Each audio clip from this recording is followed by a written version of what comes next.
आणि खरं तर मला एक अभिमान वाटतो आणि गर्व वाटतो की असा मुख्यमंत्री महाराष्ट्राला लाभलाय का जो माझ्यासारख्या सर्वसामान्य कार्यकर्त्याची देखील चौकशी करतोय आणि माझ्यासारख्या कार्यकर्त्याला आज एवढ्या मोठ्या पदावर बसवलं। आज एवढं मोठं पद देताना माझ्याकडे कुठल्याच प्रकारची पैशाची मागणी केली नव्हती किंवा माझ्याकडे कुठल्याच प्रकारचे जमिनीची अशी कुठली काही इतर पक्षामध्ये जे पूर्वी होत होतं, माझ्या माहितीप्रमाणे उभाटामध्ये हे पूर्वी होत होतं की तुम्हाला जेवढं मोठं पद पाहिजे तेवढे तुम्हाला पैसे द्यावे लागेल। मी एक वयाच्या 3 वर्षाचा असताना माझे वडील ऑफ झाले, त्यांनी माझी साथ सोडली।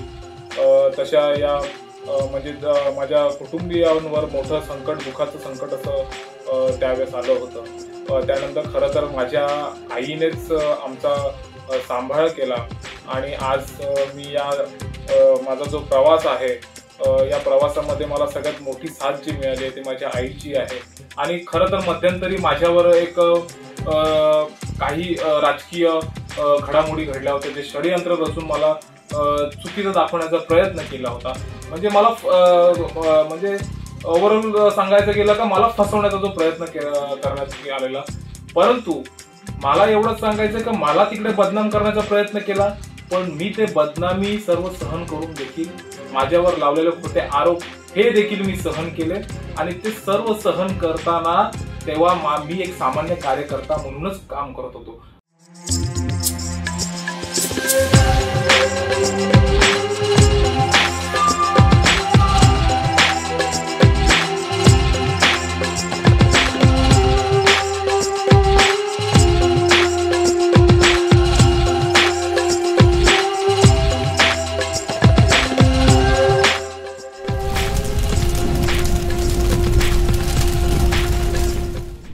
नमस्कार, नवराष्ट्रमध्ये सर्व प्रेक्षकांचा हार्दिक स्वागत आहे।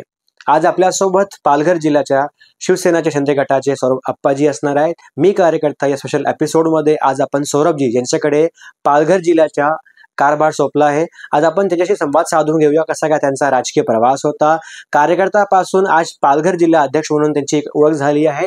आज विशेषतः या सर्व विषयावरती आपण बारीकीशी त्यांच्यासोबत चर्चा करून घेऊया। नमस्कार, सर्वप्रथम तर मी नवराष्ट्रीय चॅनलचे मनापासून आभार मानतो, त्यांनी आज मला माझ्या आयुष्यावरती आणि माझ्या राजकीय वाटचालावरती बोलण्याची संधी दिली। खरं तर माझ्या या संपूर्ण जीवनामध्ये माझा संपूर्ण जीवन, माझा संपूर्ण राजकीय जीवन आणि माझा वैयक्तिक आयुष्य देखील हा माझा अतिशय संघर्षदायक असा गेलेला आहे। वयाच्या लहानपणापासूनच राजकीय असं पॉलिटिक्समध्ये जाण्याची आवड होती आणि खरं तर वयाच्या लहानपणापासून 15व्या वर्षापासूनच समाजासाठी काहीतरी करावं किंवा समाजकार्याची आवड होती।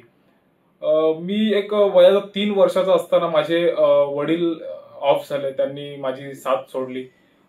तशा या म्हणजे माझ्या कुटुंबियांवर मोठं संकट, दुःखाचं संकट असं त्यावेळेस आलं होतं। त्यानंतर खरं तर माझ्या आईनेच आमचा सांभाळ केला आणि आज मी माझा जो प्रवास आहे या प्रवासामध्ये मला सगळ्यात मोठी साथ जी मिळाली ती माझ्या आईची आहे।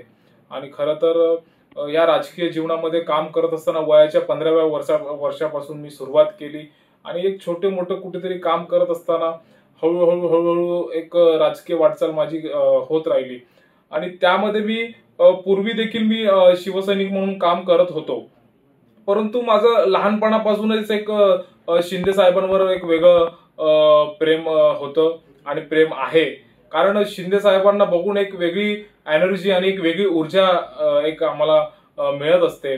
आणि खरं तर अशा राजकीय प्रवासामध्ये आमच्या बोईसरचे सन्माननीय माझे मार्गदर्शक ज्यांना मी नेहमी मानतो असे आमचे मुकेश भाऊ पाटील, त्यांचा एक मोठासा वाटा माझ्या पाठीमागे आहे आणि त्यांची साथ आहे। माझ्या पाठीमागे बरेचदा अनेक विरोध झाले, अनेक राजकीय षडयंत्र रचून मला फसवण्याचा प्रयत्न केला, कारण समाजामध्ये मी जे काम करत होतो, ज्या पद्धतीने मी मोठे मोठे कार्यक्रम घेतोय आणि ज्या पद्धतीने मी मोठे मोठे काम करतोय ते बघता काही विरोधकांना एवढ्या मोठ्या प्रमाणात पोटदुखी झाली की त्यांनी मला कुठेतरी अनेक ठिकाणी फसवण्याचा प्रयत्न केला, माझ्यावर खोटे आरोप लावले। परंतु म्हणतात ना, कर्म चांगले असेल तर आपल्याला फळ देखील तेवढेच मोठे मिळतात आणि चांगले मिळतात। माझे कर्म चांगले होते आणि माझं काम चांगलं असल्यामुळे मला आज एवढ्या मोठ्या जबाबदारी सन्माननीय मुख्यमंत्री एकनाथजी शिंदे साहेब यांनी दिली। आज मी युवा सेनेचा पालघर जिल्ह्याचा जिल्हा प्रमुख आहे। आज माझ्याकडे बोईसर विक्रमगड विधानसभा, आज दोन्ही विधानसभा माझ्याकडे आहे। खरं तर या जेव्हापासून मला पद मिळालं, या पदावर ज्या दिवसापासून मी बसलोय आणि या पदासाठी मी जे जिल्ह्यामध्ये काम करतोय, खरं तर एवढं काम कोणीच करत नाहीये आणि हे पक्षश्रेष्ठींना देखील दिसतंय। आणि आपण एक छोटे छोटे कार्यक्रम समाजासाठी, समाजाच्या हितासाठी, महिलांसाठी, युवांसाठी, पुरुषांसाठी, ज्येष्ठ नागरिकांसाठी असे वेगवेगळे मी माझी स्वतःची संकल्प युवा प्रतिष्ठान म्हणून ते देखील प्रतिष्ठान आम्ही शिंदे साहेबांच्या मार्गदर्शनाखालीच आम्ही ते सुरुवात केलेली आहे। त्या प्रतिष्ठानात देखील आमचे आदरणीय प्रेरणास्थान म्हणून शिंदे साहेबच आहेत। त्याच्यातही आमचे मार्गदर्शक आदरणीय मुकेश दादा आहेत। अशी माझ्या राजकीय वाटचाल असताना मी ते प्रतिष्ठानाची देखील सुरुवात केली। त्यातही माझ्या बरेच मित्रांनी मला साथ दिली। त्या प्रतिष्ठानाच्या माध्यमातून मी सुरुवात केली, राजकीय जीवनात काम केलं। त्यानंतर मला हे जे एवढं मोठं पद मिळालं, त्या पदाच्या लायक आपण आज जिल्ह्यामध्ये काम करतोय। आणि खरं तर माझ्या या पदावर देखील मध्यंतरी स्थगिती आली होती। म्हणजे सुरुवातीला मला पद दिलं शिंदे साहेबांनी आणि ते पद दिल्यानंतर त्या पदाला स्थगिती आणण्याचं काम देखील काही लोकांनी केलं, परंतु ते जास्त काही यशस्वी राहिलं नाही। कारण शिंदे साहेबांनी त्या गोष्टीची चौकशी केली। शिंदे साहेबांनी भर सभेमध्ये युवा सेनेच्या मेळाव्यामध्ये जाहीरपणे सांगितलं की मी त्या लोकांची चौकशी केलेली आहे, ते कार्यकर्ते देखील चांगले आहेत। आणि खरं तर मला एक अभिमान वाटतो आणि गर्व वाटतो की असा मुख्यमंत्री महाराष्ट्राला लाभलाय का जो माझ्यासारख्या सर्वसामान्य कार्यकर्त्याची देखील चौकशी करतोय आणि माझ्यासारख्या कार्यकर्त्याला आज एवढ्या मोठ्या पदावर बसवलं। आज एवढं मोठं पद देताना माझ्याकडे कुठल्याच प्रकारची पैशाची मागणी केली नव्हती किंवा माझ्याकडे कुठल्याच प्रकारचे जमिनीची अशी कुठली काही इतर पक्षामध्ये जे पूर्वी होत होतं, माझ्या माहितीप्रमाणे उभाटामध्ये हे पूर्वी होत होतं की तुम्हाला जेवढं मोठं पद पाहिजे तेवढे तुम्हाला पैसे द्यावे लागेल। परंतु माझ्यासारख्या सर्वसामान्य शिवसैनिकाला आज युवा सेनेचा पालघर जिल्हा प्रमुख बनवलं आणि आज समाजामध्ये माझी प्रतिष्ठा वाढवली। खरं तर याबाबत मी शिंदे साहेबांचे मनापासून आभार मानेल, कारण शिंदे साहेब स्वतः देखील स्वतःला आज मुख्यमंत्री आहेत, परंतु ते स्वतःला कॉमन मॅन समजतात। मी ज्या दिवसापासून जिल्हा प्रमुख झालोय, माझ्या माध्यमातून आम्ही अनेक मोठे मोठे कार्यक्रम घेतले। खरं तर शिंदे साहेबांनी अनेक योजना राबवल्या, मोठ्या मोठ्या योजना राबवल्या। मुख्यमंत्री माझी लाडकी बहीण योजना असेल, लेक लाडकी योजना असेल, अन्नपूर्णा योजना असेल, धर्मवीर आनंद दिघे साहेबांची योजना असेल, अशा अनेक योजना राबवत असताना त्या योजनेला लोकांपर्यंत कसं पोहोचवता येईल, लोकांसाठी कसं काम करता येईल, हे आम्ही आमच्या माध्यमातून मी माझ्या युवा सेनेच्या संपूर्ण टीमला घेऊन ते काम करत असतो। आज लाडकी बहीण योजना आहे आणि त्या योजनेचा देखील आम्ही या बोईसर विधानसभेच्या या क्षेत्रामधून फक्त युवा सेनेच्या मार्फत 8,500 महिलांनी माझ्याकडे नोंदणी केली आणि त्या 8,500 लोकांमध्ये 7,400 लोकांना या ठिकाणी 1,500 रुपये जे दरमहा आहे ते आलेले आहे। खरं तर एक म्हणजे जे आपले लोकल म्हणजे नेते आहेत इकडचे, म्हणजे मी खरं तर मी सगळ्यांचंच नाव घेणार, कारण त्यांनाच बघून मी खरं तर राजकीय जीवनामध्ये सुरुवात केलेली आहे आणि मला असं कुठेच कमीपणा वाटत नाही त्यांचं नाव घेण्यामध्ये। सन्माननीय आता अशोक भाऊ वडे असतील, नीलमजी संख्या असतील, मुकेश भाऊ आहेत, हे जे सर्व जे लोकल नेते आहेत, खरं तर यांनाच बघून मी त्या राजकीय जीवनाची सुरुवात केली। कारण काय होतं का, मी जेव्हा लहान होतो, जेव्हा मी एका चाळीमध्ये राहत होतो, तेव्हा मी एका चाळीत राहत असताना हे जेव्हा राजकीय नेते म्हणजे सगळे आमचेच होते, आपलेच होते, घरातले रिलेशन होते, पण सगळे जेव्हा 4 व्हीलर मधून प्रवास करत होते, गाडीतून प्रवास करत होते, तेव्हा मला त्यांना बघून असं वाटायचं की मी स्वतः या पोझिशन पर्यंत पोहोचला पाहिजे, मला देखील त्या गाडीतून उतरायचंय, मला देखील यांच्यासारखं काहीतरी करायचंय, हे माझ्या मनात होतं। आणि त्यांनाच बघून मी राजकीय जीवनामध्ये एंट्री केली। आणि खरं तर त्यावेळेस मी एंट्री करत असताना मी एक स्वतः मला खरं तर बाळासाहेबांचं म्हणजे तुम्हाला एक सांगतो की शिवसेना म्हटलं की बाळासाहेब ठाकरेंचं नाव आलं आणि बाळासाहेब ठाकरेंचा जो त्यावेळेचा जो रुबाब होता आणि जो दबदबा होता, ते लहान लहान कार्यकर्त्यांना, लहान लहान मुलांना देखील अंगावर काटे यायचे। आणि खरं तर मी त्यावेळेसही बाळासाहेबांना खरंच मनापासून मानायचो आणि ते एक म्हणजे वेगळा एक भगवा रंग बघून अंगावर काटे यायचे। आणि तेव्हा मी सन्माननीय अशोक भाऊ वडे जे आहेत ते देखील पूर्वी शिवसेनेतच होते, परंतु काही म्हणजे राजकीय वादामुळे ते भारतीय जनता पार्टीमध्ये गेले आणि तेव्हा ते बीजेपी मधून जिल्हा परिषदला उभे होते.